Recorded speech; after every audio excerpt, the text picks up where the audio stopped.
गुरुर्ब्रह्मा गुरुर्विष्णू गुरुर्देव महेश्वरा सद्गुरु साक्षात परब्रह्म तस्मै श्री सद्गुरुवे नमः।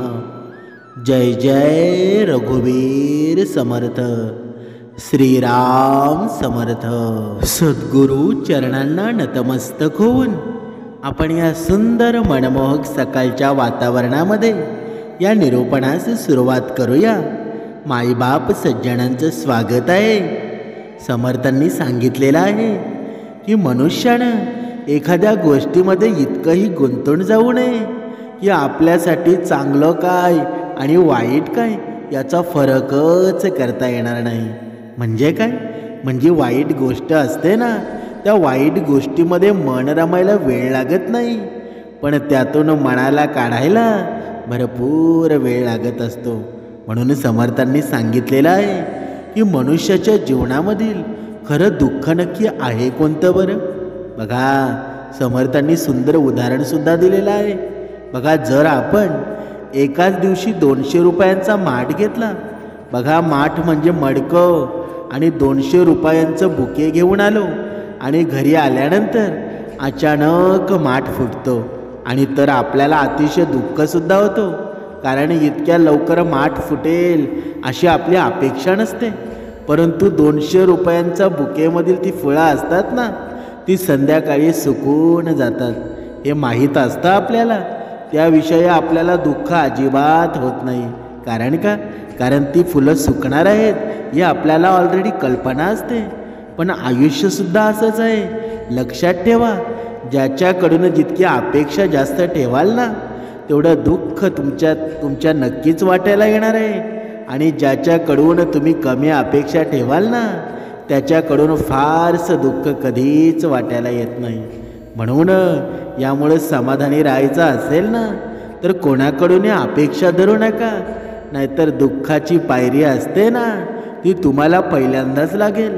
म्हणून ही दुःखापासून जर मुक्तता करायची असेल ना, तर अपेक्षा समोरच्याकडून ठेवणं बंद करा। समर्थांनी सांगितलेलं आहे, जगामध्ये जग मित्र जिव्हे पासी आहे सूत्र, कोठे तरी सत्पात्र शोधून काढावे। म्हणजे काय? म्हणजे जेव्हा एखादे काम असतं ना, मनुष्य समूहामध्ये करत असतो, म्हणजे एकत्र मिळून करतो ना, तेव्हा कठोर वाणीचा त्याग करता आला पाहिजे। म्हणजे काय? म्हणजे आपण बघा नातेसंबंधामध्ये असतो, मित्र परिवारामध्ये असतो, तेव्हा आपल्या वाणीवर कधीही माणसाने संतुलन बिघडता कामा नये, संतुलन ठेवलं पाहिजे। म्हणजे आपली वाणी किती बोलावं हे मनुष्याला कळालं पाहिजे। नाहीतर मनुष्य प्राणी आहे ना, कुठं काय बोलावं आणि कुठे काय करावं हा संतुलन कधीच राहत नाही। म्हणून समर्थांनी सांगितलेलं आहे, कारण अशी वाणी असते ना, ती दुसऱ्याबरोबर स्वतः देखील घात करत असते। म्हणजे काय? म्हणजे आपल्या वाणीमुळं दुसऱ्याचा तर घात होतोच, पण स्वतःचा सुद्धा घात होत असतो। मग आपल्या वाट्याला दुःख आल्याशिवाय राहील का? नक्कीच येणार ना। मग आपण जे पेरतो ना, तसंच उगवतं ना। म्हणून हा विश्वाचा नियम आहे। आपलं जसं बोलतो ना, तसंच आपल्याला प्रत्युत्तर येत असतं। याचं भान आहे ना, ते प्रत्येक मनुष्यानं ठेवायला हवं। हे सूत्र लक्षात आलं ना, म्हणजे विनाकारण कठोर आणि कटू शब्द बोलले जातात ना, ते कधीच या वैखरीतून निघणार नाही। पण मनुष्य हे लक्षात ठेवतो का बरं? कधीच ठेवत नाही।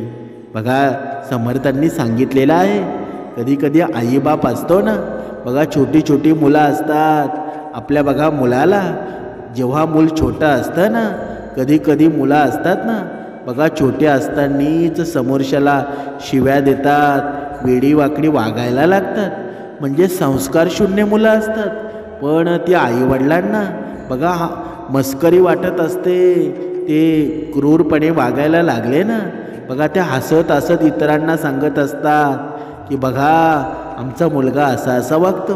पण त्याच वेळेला त्याला चांगले संस्कार दिले ना, तर परत तो मोठा होऊन तसा वागेल का? कधीच वागणार नाही।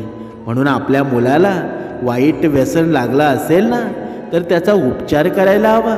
म्हणजेच काय? पण आपला हा मनुष्य आहे ना, तो काय म्हणत असतो बरं? तो लग्न केल्यावर सुधारेल हा गैरसमज आहे ना, तो प्रत्येकाने मनातून काढून टाकायला हवा. बघा, लहानपणापासून 30 वर्षाचा होईपर्यंत तो सुधारला नाही, तर लग्न केल्यानंतर सुधारेल का? म्हणजे दुसऱ्याची मुलगी म्हणजे तुमची बिघडलेली अवलाद दुरुस्त करायची मशीन आहे का? अजिबात नाही.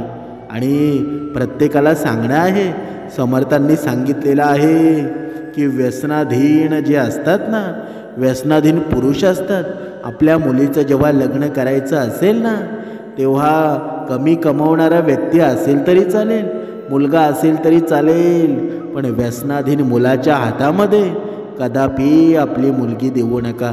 समर्थांनी सांगितलेलं आहे. आपण या निरूपणामध्ये पाहत होतो की या जगामध्ये, या विश्वामध्ये खरं दुःख नक्की आहे तरी कोणतं? बघा, एकदा भगवान शिव पृथ्वीच्या दर्शनासाठी गेले असताना त्यांनी एका तरुणाला पाहिलं, जो देवाला दोष देत होता. तो त्याच्या जीवनाबद्दल निराश आणि दुःखीसुद्धा होता. हे सर्व काही पाहून भगवान शिव एका महात्म्याचे रूप धारण करतात आणि त्या तरुणाला वास्तविक दुःखाचं ज्ञान देतात. तर नेमकं खरं दुःख नक्की आहे तरी काय, हे या कथेतून आज आपण समजून घेऊया. समर्थांनी सांगितलेलं आहे, सुख आणि दुःख असतात ना, या एकच नाण्याच्या दोन बाजू आहेत. आणि आपल्याला वाटतं की आपल्या आयुष्यामध्ये हजारो दुःख आहेत आणि हजारो समस्यासुद्धा आहेत. पण जर तुम्ही ते वास्तववादी रीतीने बघितलं ना, आणि हे जर तुम्हाला नीट समजलं, तर तुम्हाला समजेल की आपल्या आयुष्यामध्ये एकच दुःख आहे. आणि ते कोणतं आहे बरं? आणि जे दुःख आहे ना, आणि त्या दुःखावर उपाय काय, हे आपण या निरूपणामध्ये पाहणार आहोत. बघा, एक केशव नावाचा माणूस होता. तो खूप आळशी होता आणि त्याच्या आयुष्याबद्दल तो खूप निराशसुद्धा होता. याचं कारण म्हणजे आजवर त्यानं आयुष्यामध्ये काहीही मिळवलं नव्हतं. तो काहीच करत नव्हता. म्हणून त्याच्या कुटुंबियांनी याची खूप काळजी वाटत होती. त्यानं बाहेर जाऊन काहीतरी चांगलं काम करावं अशी त्यांची इच्छा होती. पण त्यानं त्याचं काहीच ऐकलं नाही. त्याचं कुटुंबीय त्याला इतरांची उदाहरणं देऊन टोमणे मारायचे. त्याला नानाविधी गोष्टी सांगितल्या, पण त्याचा काही फरक पडला नाही. त्या मुलाचे सर्व मित्र होते ना, सर्व यशस्वी झाले होते. कोणी चांगला व्यवसाय करत होता, तर कोणी चांगली नोकरी करत होता. म्हणून जेव्हा जेव्हा लोक त्याला भेटायचे ना, तेव्हा ते स्वतःची फुशारकी मारायचे. पण केशव काहीच करायचा नाही. तो नेहमी प्रत्येकाला एकच सांगत असे की मी प्रयत्न करतो, परंतु त्याच्या प्रयत्नांचे परिणाम कोणालाही दिसत नव्हते. लवकर अशी वेळ आली की केशव सर्वांपासून आपला चेहरा लपवायचा, जेणेकरून कोणी त्याला विचारू नये की तो काय करतो. म्हणूनच तो कधीच कोणाच्या समोर आला नाही. हळूहळू त्याचं मन उदास होऊ लागलं. केशव आता खूप निराश वाटत होता. जणू तो या पृथ्वीवरचा ओझा असल्यासारखं त्याला खूप एकटं वाटत होतं. एके दिवशी त्याच्या मनात हा विचार येऊ लागला की माझ्या हातात काही नसेल तर मी काय करू बरं. एकटा बसून तो रडत राहिला आणि देवाला दोष देत राहिला. एके दिवशी तो घरातून चोरून कुठेतरी जात होता. तेव्हा वाटेत त्यानं पाहिलं की एक महात्मा लोकांना उपदेश देत होते आणि केशवला कोणी पाहू नये म्हणून तो तिथेच आपले तोंड लपवत उभा होता आणि ते शब्द तो ऐकत होता. महात्मा आपल्या प्रवचनामध्ये सर्वांना सांगत होते की दुःख हा आपला सर्वात मोठा साथीदार आहे आणि तो आपल्याला जगण्याचा मार्ग सांगत असतो, ज्यातून आपण शिकलं पाहिजे. आपण इच्छित असल्यास आपण आपल्या दुःखांना आपल्या जीवनामध्ये आपला गुरु बनवू शकता आणि तुम्ही त्यातून शिकू शकता. किंवा तुम्हाला हवं असल्यास तुम्ही तुमच्या दुःखात बसून रडू शकता, पण तुम्हाला यातून काही फायदा होणार नाही. उलट तुम्ही दिवसेंदिवस कमकुवत होत जाल, अधिक निराश होत जाल. केशव गुपचूप त्या महात्माजींचं म्हणणं ऐकत होता आणि प्रवचन संपताच केशव महात्माजींकडे जातो आणि म्हणतो, हे महात्माजी, काही क्षणापूर्वी तुम्ही दुःखाला तुमचा गुरु म्हणत होता. आपण म्हणत होता ना की आपण दुःखातून शिकलं पाहिजे आपण त्यांना आपले गुरु केलं पाहिजे. पण मी माझ्या दुःखाने त्रस्त झालो आहे आणि माझ्या आयुष्यामध्ये मी खूप कंटाळलो आहे. आजवर मी कितीही दुःखाचा सामना केला तरी माझी दुःख मला काही शिकवत आहेत असं मला कधीच वाटलं नाही. त्यापेक्षा मला नेहमी वाटतं की तो मला दुखावतोय, त्रास देतोय. दुःखाचं दुःख खूप भयंकर असतं. असं वाटतं की यानंतर आपलं जीवन संपेल, यानंतर आपल्याला काहीच मिळणार नाही आणि मृत्यूही आपल्यासमोर कमी दिसायला लागतो. जेव्हा लोक तुम्हाला टोमणे मारतात ना की तुम्ही काय करत आहात, तेव्हा ते तुम्हाला खूप त्रास होत असतो आणि मी त्याला काही बोलूसुद्धा शकत नाही. केशवचं हे म्हणणं ऐकून महात्माजी म्हणतात, बेटा तुमच्याबद्दल काय दुःख आहे आणि तुम्ही दुःखाबद्दल असं का बोलत आहात. केशवने आपल्यासोबत घडलेला सर्व प्रकार महात्माजींना सांगितला आणि म्हणाला, हे महात्माजी, माझ्या समस्येवर तुमच्याकडे काही उपाय आहे का. केशवचं बोलणं ऐकून महात्माजी हसले आणि म्हणाले, बेटा जेव्हा तुझ्या आयुष्यामध्ये खरं दुःख येईल ना तेव्हा तू माझ्याकडे ये. तुझ्या दुःखाचा उपाय मी तुला नक्कीच सांगेन. महात्माजींचं बोलणं ऐकून केशवला आश्चर्य वाटलं आणि आजवर जे दुःख भोगलं ना ते खरं दुःख नाही हे त्याला समजत नव्हतं. आजवर त्याने जे दुःख सोसलं आहे, लोकांचे टोमणे सोसले होते, जे त्रास सहन केले होते ना तेच खरं दुःख नाही असं त्याला वाटायला लागलं. पुढे तो मनातल्या मनात म्हणतो की माझीच माणसं मला समजू शकत नाही तर हे महात्माजी मला कसे समजून घेणार. असा विचार करून केशव तिथून आपल्या घराकडे निघतो. आता लोकांचे टोमणे ऐकून केशव खूप कंटाळला होता आणि खूप निराशसुद्धा झाला होता.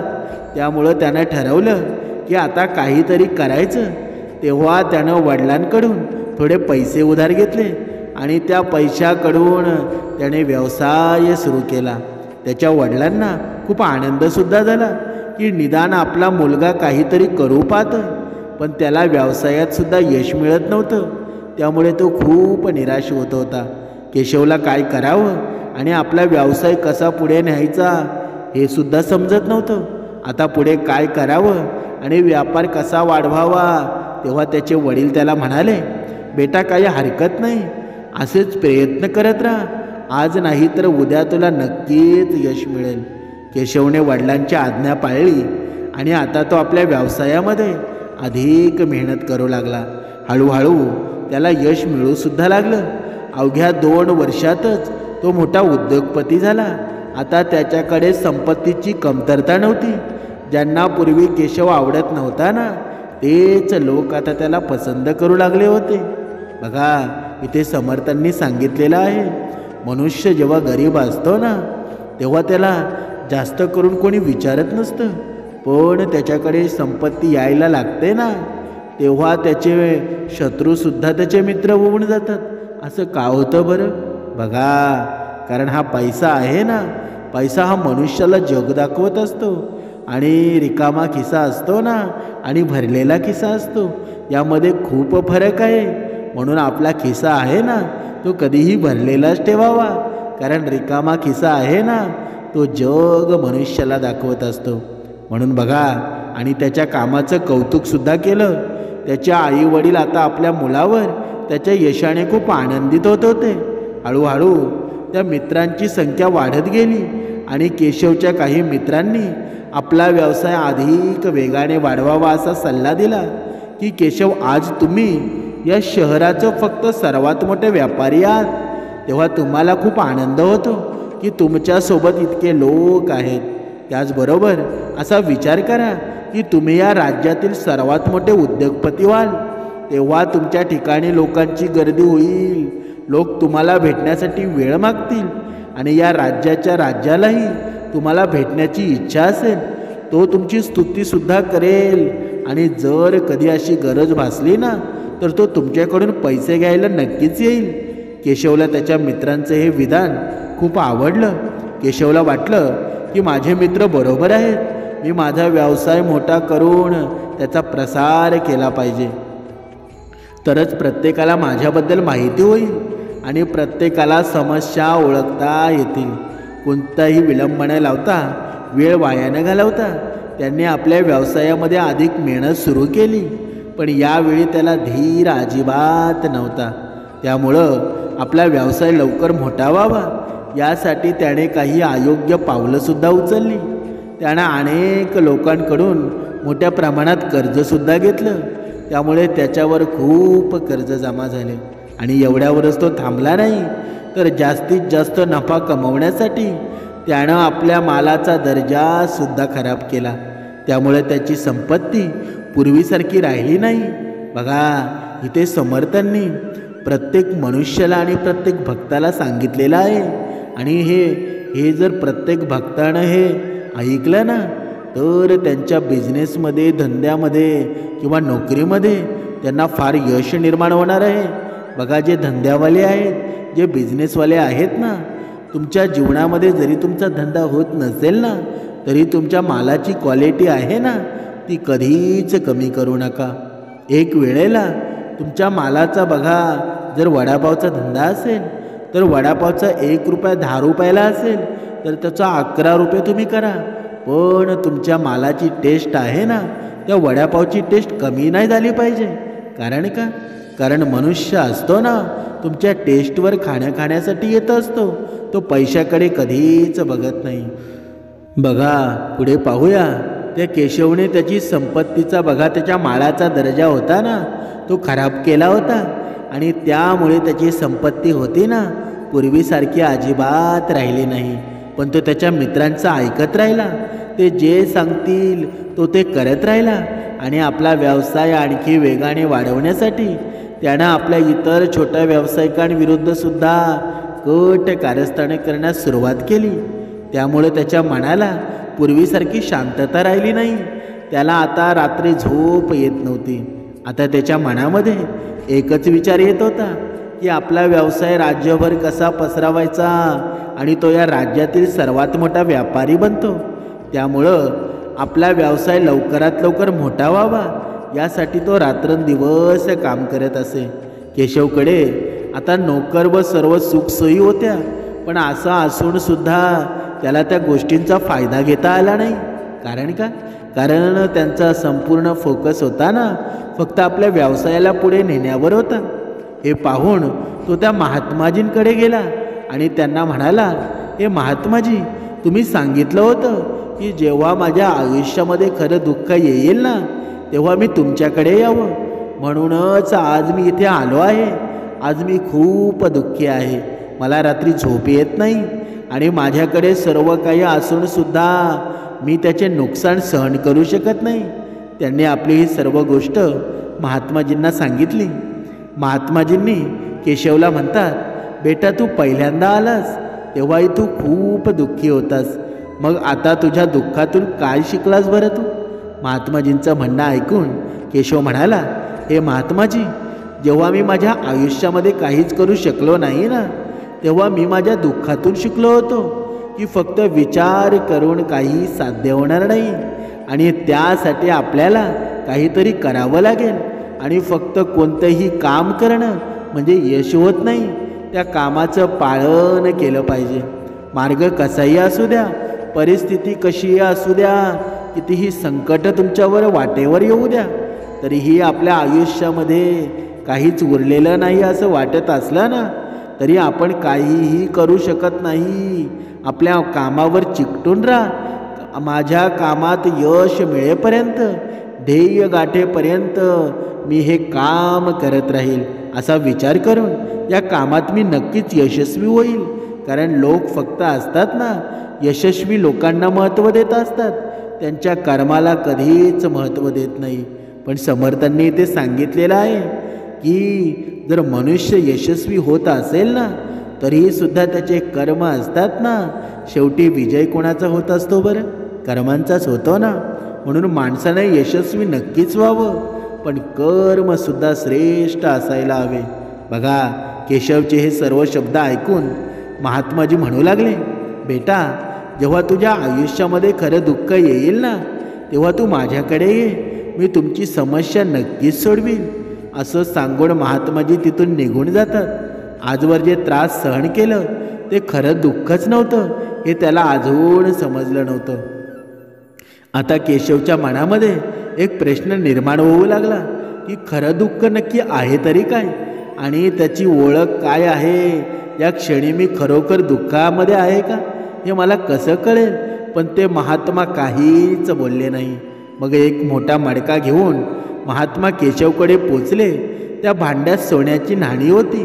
तेव्हा एके दिवशी महात्माजींनी केशवकडे जातात आणि म्हणतात की बेटा, हा मडका तू त्या झाडाखाली या मातीमध्ये गाडतोस का, कारण त्याचा मला काहीच उपयोग नाही.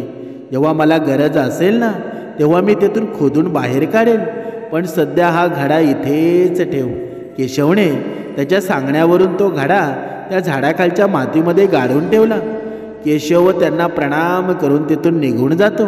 हळूहळू वेळ असाच निघून जाऊ लागला. केशवची आता त्याच्या व्यापारात प्रगती होऊ लागली, पण त्याच्या माळाचा दर्जा चांगला नसल्यामुळं केशवचे यामुळं खूप नुकसानसुद्धा झालं. त्याचा व्यापार पूर्णपणे ठप्प झाला. त्याच्याकडे काहीही उरलं नाही. त्याला त्याच्या मित्रांनी दिलेलं कर्जसुद्धा द्यायचं होतं, पण तो या गोष्टीवर निश्चिंत होता की माझे मित्र मला समजून घेतील, ते मला थोडा वेळ देतील. माझ्या अशा वाईट वेळेमध्ये मला ते नक्कीच साथ देतील. पण या उलट केशवच्या मित्रांनी त्याची साथ न देता त्याच्याकडे पैशाची मागणी करू लागले. केशवने त्याच्या मित्राकडे थोडा वेळ मागितला, पण कुणीही त्याची वाईट वेळ आली असताना केशवच्या एकही मित्राने त्याला कर्ज फेडण्यासाठी वेळ दिला नाही. उलट त्यांना जीवे मारण्याच्या धमक्या देऊ लागले. त्याच्या मित्रांकडून हे सर्व ऐकून केशवला खूपच आश्चर्य वाटलं. त्याच्यासोबत सर्व काही उलट होऊ लागलं. त्याचं सर्व जवळचे शुभचिंतक होते त्याच्यापासून दूर जाऊ लागले होते. हळूहळू त्याच्याकडे असणारी संपत्ती होती ती निलामी होऊ लागली. केशवकडे आता काहीही उरलं नव्हतं. केशव त्याच्या वडिलांकडे मदत मागू लागला की लोकांचं कर्ज फेडण्यासाठी मला थोडे पैसे हवे आहेत. केशवचे वडील म्हणाले, बेटा, माझ्याकडे आता फक्त माझं घर उरलं आहे, आणि हे जर विकलं ना तर मी आणि तुझी आई कुठे राहणार. मला क्षमा कर बेटा. वडिलांचं बोलणं ऐकून केशव तिथून काही न बोलता निघून जातो. तो विचार करू लागला की मी पूर्णपणे नष्ट झालो आहे, आता मी जगून काय करणार. म्हणून तो एका उंच टेकडीवर पोचतो. वर चढत असताना त्याला महात्माजींचे शब्द आठवू लागले की महात्मा म्हणाले होते की तुला जेव्हा खरं दुःख असेल ना तेव्हा तू माझ्याकडे ये, मी तुझ्या समस्येचं निवारण नक्कीच करेल. हे शब्द आठवून त्याच्या मनात पुन्हा एकदा जगण्याची उमेद निर्माण झाली आणि केशव त्या महात्माजींकडे जातो आणि त्यांना प्रणाम करतो आणि त्यांच्यासोबत जे काही घडलं होतं ना ते सर्व काही केशव महात्माजींना सांगू लागतो. आणि तुम्ही म्हटलं होतं ना की तुला जेव्हा खरं दुःख होईल ना तेव्हा तू माझ्याकडे ये, मी तुझी समस्या दूर करून टाकेल. तेव्हा महात्मा केशवच्या बोलण्यावर हसू लागले आणि म्हणतात की बेटा, तुझ्या आयुष्यामध्ये जेव्हा खरं दुःख येईल ना तेव्हा तू माझ्याकडे ये. केशव पूर्णपणे कोसळला. केशव महात्माजींना म्हणाला, जे मी आजपर्यंत भोगलं आहे ना ते दुःख नाही आहे का, मग दुःख कशाला म्हणतात बरं. महात्माजींनी केशवला म्हणाले की बेटा, तुला आजपर्यंत जे दुःख झालं आहे ना त्यातून तू काय शिकला आहेस बरं. केशव म्हणाला, मी तर हे शिकलो आहे की जे लोक तुमच्या यशाच्या मागे धावतात ते तुम्हाला पुढे चालून दगा नक्कीच देणार आहेत. कारण अशी लोकं असतात ना तुमच्या संकटाच्या वेळी साथ सोडून देतात, परंतु तुमचा फायदा घेण्याचा प्रयत्नसुद्धा करतील. पण जे तुमच्या वाईट वेळेत साथ देतात ना ते तुमचे खरे मित्र असतात. आणि अशी लोकं या जगामध्ये फार कमी आहेत आणि अशा लोकांना नेहमी जपून ठेवलं पाहिजे. तुम्ही जे काही कार्य करता ना ते प्रामाणिकपणे करा, धैर्याने करा, स्वार्थीपणा कधीच करू नका, नाहीतर तुमच्यासोबत नेहमी वाईटच घडेल आणि तुम्हाला याचं फार मोठं नुकसान सहन करावं सुद्धा लागेल. केशवचे हे सर्व शब्द ऐकून महात्माजी त्याला मातीत गाडलेल्या भांड्यामध्ये घेऊन जातात आणि त्यांनी तो खड्डा खणला आणि केशवला ते भांडे सुपूर्त करतात. महात्माजींनी केशवला म्हणाले, हे घे, आता यातून तू तुझे काम करू शकतोस आणि जेव्हा तुझ्या आयुष्यामध्ये खरं दुःख येईल ना तेव्हा तू माझ्याकडे ये, मी नक्कीच सोडवील. महात्माजींचं बोलणं ऐकून केशवला खूप आश्चर्य वाटतं. हे खरं दुःख नक्की आहे तरी काय हे त्याला समजत नव्हतं. पण त्यानं हातात घेतलेल्या भांड्याकडं पाहिलं आणि ज्यात सोन्याची नाणी होती हे पाहून त्याच्या मनाला वाटलं की निदान आता तरी थोडा दिलासा मिळेल, की माझ्या मित्रांना कर्जाची परतफेड करू शकेल आणि नवीन व्यवसायाची सुरुवात करू शकेल. असा विचार करून केशवने महात्माजींना प्रणाम केला, त्यांचे आभार मानलं आणि तेथून निघून गेला.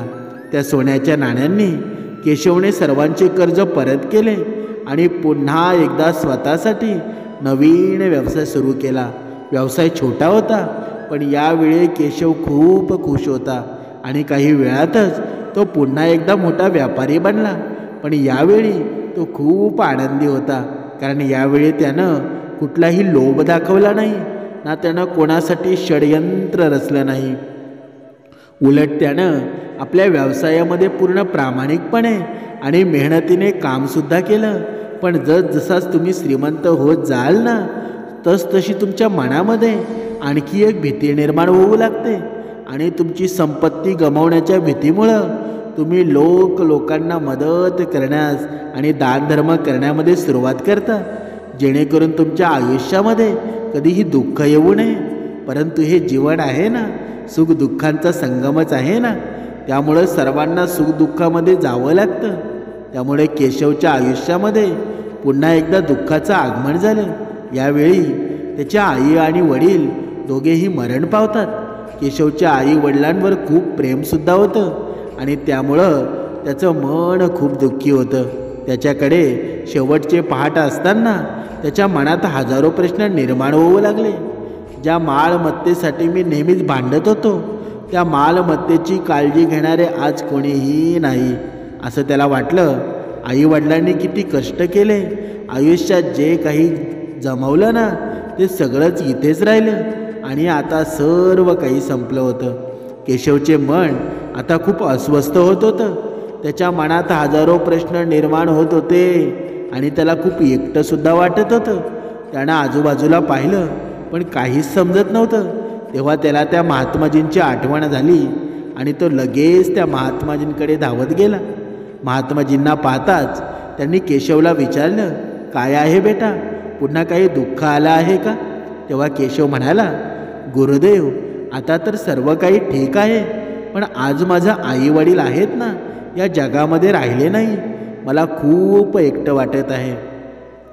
महात्माजींनी केशवला म्हणतात, बेटा, यात दुःख करण्यासारखं काय आहे बरं? हे जीवन आहे. येथे कोणी राहायला कोणी आलेला नाही आणि कोणी येथे राहणार देखील नाही. आपण सर्वजण एक ना एक दिवस मरणार आहोत आणि मृत्यू कधी येईल ना हे कोणालाच माहीत नाही. कोण जाणे, उद्याचा तुमचा मृत्यू देखील होण्याची शक्यतासुद्धा असू शकते. मृत्यू कधीच वयाच्या आधारे येत नाही आणि कुणाला सांगून सुद्धा येत नाही. हे सर्व ऐकून केशव अधिकच अस्वस्थ झाला आणि तो शांतपणे तिथे निघून जातो. त्याच्या मनातली पोकळी अजूनही तशीच होती. केशवला खूप एकटं वाटत होतं. त्यानंतर त्यांना त्यांच्या व्यवसायातील रस नव्हता. जेव्हा ते कोणतंही काम करू लागायचं ना, तेव्हा त्यांच्या मनामध्ये अनेक प्रश्न निर्माण व्हायचे. तो काय करतोय, का करतोय आणि त्यानं हे का केलं? त्याच्या मनामध्ये दुसरा प्रश्न निर्माण होऊ लागला की आपण इथे फक्त या जीवनाचा आनंद घेण्यासाठी आलो आहे का, आणि एक दिवस मरणार आहे. जीवनाचा खरा अर्थ काय आहे बरं?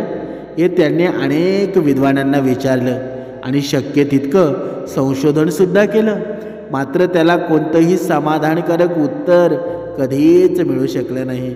तेव्हा केशवला पुन्हा त्या महात्माजींची आठवण झाली.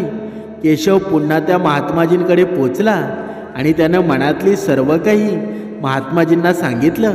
महात्माजी केशवला म्हणतात, बेटा, तुझ्या आयुष्यात आज पहिल्यांदाच खरं दुःख निर्माण झालं आहे, ज्याला आपण दुःख म्हणू शकतो. आपण काय करत आहोत, कुठे जात आहोत, आपण का आहोत हे कळत नाही ना.